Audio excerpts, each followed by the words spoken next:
Ever pondered the possibility of crafting a delightful wild grape wine right in the comfort of your own home? Well, allow us to guide you through this fascinating journey of turning nature's bounty into a bottle of flavorful delight. Imagine this. You've been out foraging and come across a vibrant cluster of wild grapes.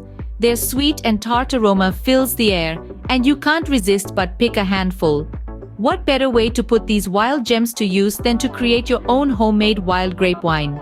The process is straightforward and requires only a few key ingredients: wild grapes, sugar, yeast, and a pinch of patience. Now take note, the patience is a critical ingredient. As with any good wine, time is of the essence. The first step is all about preparing the grapes. Harvest those juicy wild grapes, making sure they are ripe and free from any blemishes. Rinse them thoroughly to get rid of any dirt and debris. Now crush them. Yes, you heard that right. Crush those grapes using a wooden spoon or a potato masher, releasing the juices and kickstarting the fermentation process. Next, it's time to add sugar. Sugar plays a crucial role in the fermentation process, providing food for the yeast and contributing to the alcohol content of the wine. For every gallon of grape juice, add about 3 pounds of sugar. Stir vigorously until the sugar is fully dissolved. Now comes the yeast. Sprinkle it over the sugary grape mixture. This tiny organism will feast on the sugar, transforming it into alcohol and carbon dioxide.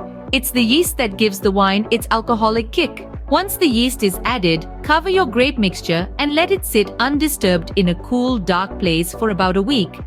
This is the primary fermentation stage, where the yeast does most of its work.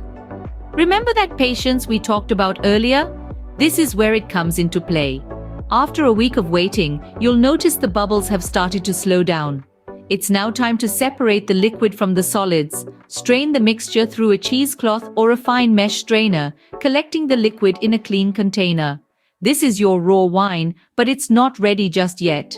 Transfer this liquid into a glass carboy or a similar container for the secondary fermentation stage. Seal the container with an airlock and let it sit for another 4 to 6 weeks.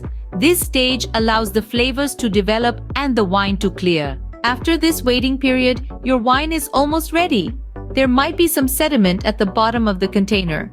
Carefully siphon off the clear wine into a clean container, leaving the sediment behind. Now comes the best part.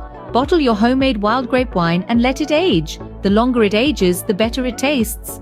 Store it in a cool, dark place and resist the temptation to uncork it too soon. And there you have it. From clusters of wild grapes to a bottle of homemade wine, the process is simple yet rewarding. It's a journey of patience, of waiting for nature to work its magic, transforming simple ingredients into a delightful beverage. Remember, the joy of winemaking isn't just about the end product. It's about the journey, the anticipation, the joy of creating something incredible from nature's bounty. So next time you come across a cluster of wild grapes, why not try your hand at winemaking? You might just surprise yourself. Cheers to that!